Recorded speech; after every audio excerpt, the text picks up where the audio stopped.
Howdy y'all, my name is Brunton Half-a-Ton Mistrunner, Toll War of the Mistrunner Tribe, and today I wanted to talk to y'all about PvP. Now, Warrior is a very strong class, and they're pretty strong in PvP as well. PvP Warrior is going to be mainly using a two-hander. I've got Deep Thunder equipped. You can craft that using blacksmithing, being a hammersmith. It is rather expensive to level up blacksmithing, maybe the most expensive profession, so you better do the work, farm a bunch of stuff. For me, I tanked a bunch of Blackwing Lair GDKPs back in the end of vanilla, and I saved a bunch of gold to be able to afford epic flying and stuff. But you can mine, you can make some Eternium and Adamantite and Fell Iron rods. That's a consistent source of income from your blacksmithing. And then if you're a tank, a lot of times people will pay a tank to tank a heroic, so there are a bunch of different ways that you can make money as a warrior. We're not the best farming class, but there are ways that you can make ends meet. So going into a Battleground PvP as a warrior, you're a big physical damage dealer who does really well with support. So you don't have very much self-heal. If you have a healer with you, you can really thrive and kick a lot of ass. As I'm going into these fights, I'm just hamstringing these targets, keeping them slowed. And druids, they change form, so I just re-hamstring. Using my Mortal Strike as my main damaging ability. Reduces the healing on that target. Trying to stay behind the target when I can to avoid getting parried. Better chances of getting hits. And I have the Insignia of the Horde, or Medallion, whatever it's called. That's 8,000 honor. You can get that. It has 20 resilience on it, 2-minute cooldown, and it breaks immobilize and anything that causes the loss of control of your character. Must have for PvP. I've got a mixture of some tank gear and some DPS gear on. In my guild, I'm a tank, so I get main spec prio on tank gear, not on DPS warrior gear, but use what you got. It's not that bad to have more stamina, more health as a tank, so don't worry too much about it if maybe you've got some heavy stamina pieces on instead of all damage gear. Another piece that's pretty crucial for my gear is I have some disarm protection gloves. Reduces the duration of disarm effects by a bit. And then another aspect, just big picture wise for Battlegrounds, is to know what the objective is. In this Warsong Gulch, you've got capture the flag. They're trying to take our flag, we're trying to take their flag. And what I really want to do is just get the flag carrier down, and I'm going to be spam right-clicking that flag as they're about to die. Look at the mouse. See that? I clicked it, and I returned the flag. It's a bit of a reaction speed test because the enemy team can also pick it up after their party member or raid member dies. So you want to be quick on the draw there. And you're just going to be dealing tons of damage. Once you've got a good weapon, which is a big part of being a successful warrior, you can just slap people. And you want to have a good sense of which targets are good for you to focus on first. So generally think about, is this target squishy or are they really high armor? In this case, we're attacking a Ret Paladin. They're fairly high armor, but not so much so that you don't need to attack them. But here we see the bubble go off on them, so I'll switch to another target because I can't deal any damage to the Paladin. And as I'm taking heavy damage here, I have a macro that allows me to put on sword and board, and then I went defensive stance and I intervene one of my allies to get away from whatever is attacking me so the healers can catch up, get some heals on me. Being a skilled warrior means you know how to utilize all three stances. I know a lot of people back in vanilla, they were just fury warriors and they were parse gods and they just love to deal damage, but you put them in defensive stance and that's like a fish out of water. You should be able to do all three. Using all three stances as a warrior is absolutely vital to being able to stay alive, support your team, and take out the enemy team. Battle stance for fighting rogues, you can overpower, which if you're spec'd into that, it's going to crit a lot of the time. You can also get your bleeds off with rend, just to make sure they can't re-stealth too fast. You've got your berserker stance for your intercept. Mid-combat, you can charge to enemies. And then you've got your defensive stance to reduce damage taken and intervene to allies, either to take the edge off the damage they're about to receive.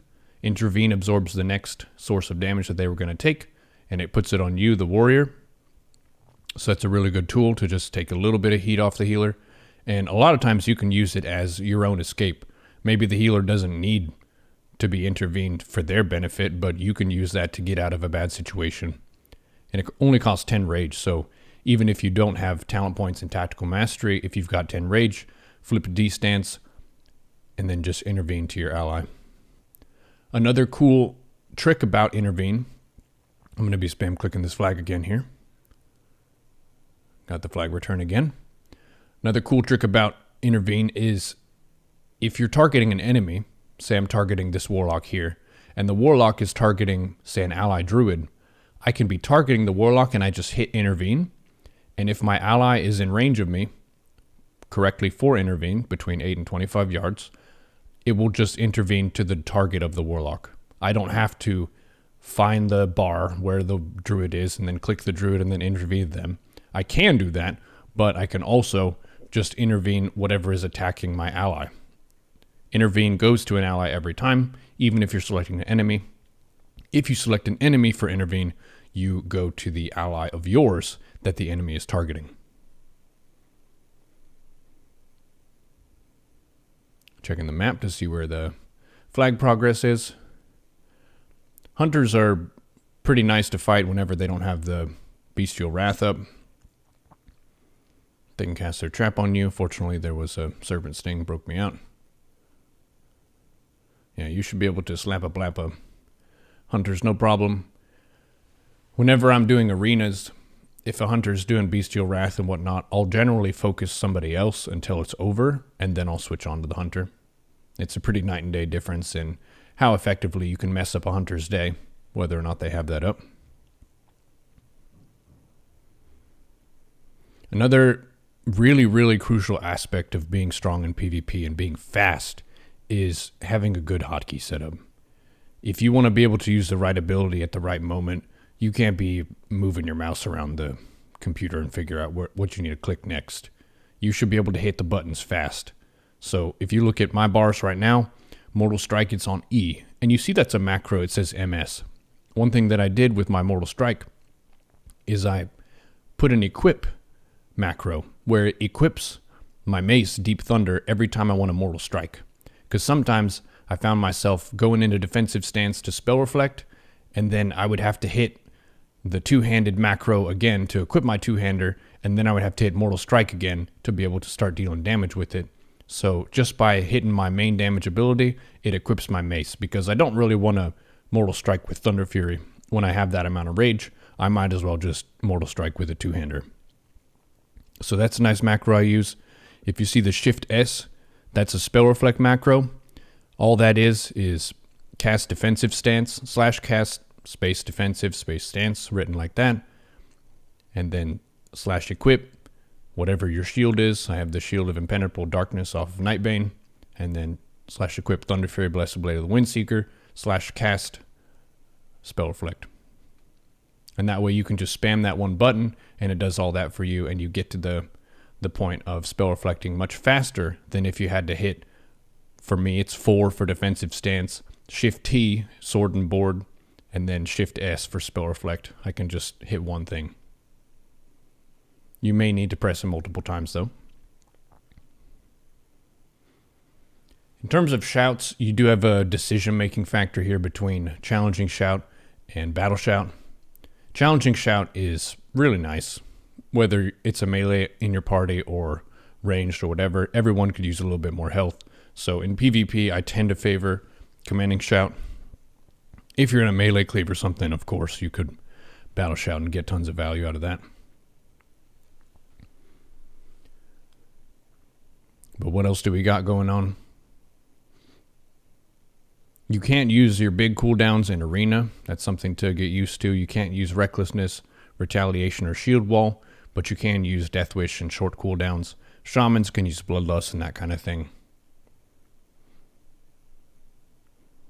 One thing that you should also assess too is which abilities are you spamming with your hotkeys and how easy is it to push those buttons. I've heard from some people that they're playing their class and they're trying to play really fast and stuff, and maybe you're PvPing for quite a few hours and your hand starts to get tired. But if you think about people pressing like 3, 4, 5, they're like spamming 6 or some button that's really far away. that's going to wear you out. So think about where your hand is on the keyboard, WASD, and which keys are easy to press. E, for me, is super easy to press. So I put my main ability on E.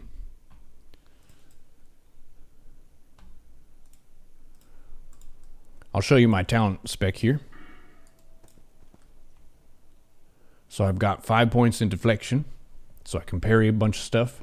Rend, I only really use this against rogues, so I don't really need more damage in that circumstance. Imp-heroic is not bad, and I wouldn't argue against that. That would be more of a damage emphasis. This is more of a survival emphasis against physical. And then Iron Will, resisting stun and charm effects. This is amazing.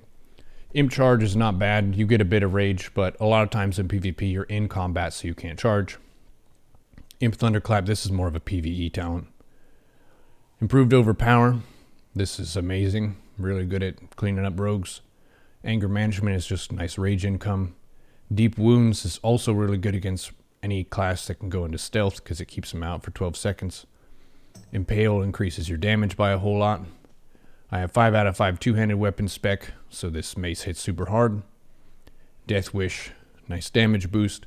Bear in mind, it does make you more vulnerable to damage taken, so you can use this, and as the name suggests, you can kind of fuck yourself by using this at a bad time when you're getting focused. Mace spec, the stun is ridiculous, and the stun also stacks with the stun proc on Deep Thunder. Improved Hamstring, really good for lockdown, chase. Improved Intercept is just amazing for staying on top of your target. I put 1 point in Blood Frenzy here just to get a 2% more damage whenever something's bleeding. Mortal Strike, Second Wind, this is amazing. Been waiting all of vanilla for this talent. Improved Mortal Strike so I can use it more often and it hits harder. And Endless Rage for more rage income. Fury Tree, I went for Cruelty. Crate is always nice. Booming Voice, this is to catch rogues and any stealth classes that are around. As a fun note, Tauren have a larger shout radius than other people, so we have even more of a booming voice. And then Blood Craze is nice for survivability. 3% health on a big warrior is fantastic. And then Piercing Howl is really good. It's within 10 yards, so it's a bit further than melee range. So if you're just out of range and you can't quite hamstring, or if you're in a circumstance where, say, there are 2 enemies like this, I could Piercing Howl both of them instead of hamstringing. And then the Protection Tree, I just got 3 points in Tactical Mastery. So, pretty good spec. There are quite a few different specs you could go for in PvP that would be valid and strong. Some people go for this, Weapon Mastery, and they go for Sweeping Strikes and Enrage at the cost of this, and maybe a point here or there. So you can sacrifice some of the Deep Arms talents for these talents here if you wanted to, and you might also need to sacrifice this if you want to do that. I did try out that build a little bit, and I'm just trying out this build for now. As a note, whenever you're a spec like this and you're decently geared, you can still tank. So if people ask you, hey, can you tank a regular dungeon? You can do that, and I did that with the two-hander equipped for most pulls. So it's not too bad. You don't need to necessarily give up PvP entirely whenever you're PvE spec. It's just going to be a little bit less convenient than if you were deep prot or something like that.